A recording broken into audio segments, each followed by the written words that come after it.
Rifat Ahmed, staff officer operation, Bangladesh coast guard team.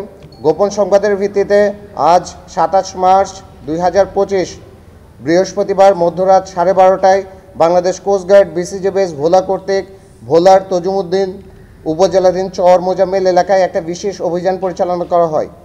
অভিযান চলাকালীন উক্ত এলাকা হতে দুর্ধর্ষ ডাকাত সালাউদ্দিন বাহিনীর 5 জন সক্রিয় সদস্যকে 7টি দেশীয় আগ্নেয়াস্ত্র, 4 রাউন্ড গোলা এবং 4টি রকেট ফ্লেয়ার সহ আটক করা হয়।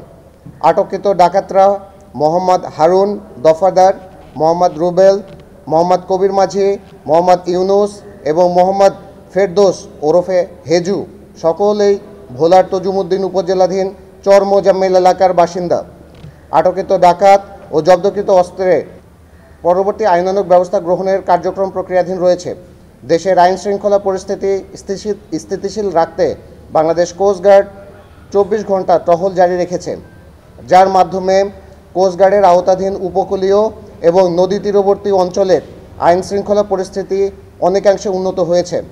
কোস্টগার্ড ভবিষ্যতেও এই ধরনের অভিযান অব্যাহত রাখবে। ধন্যবাদ। উৎসবে খুশি হবে নগদে বেশি, কারণ ঘন্টায় ঘন্টায় আছে গিফট জেতার সুযোগ।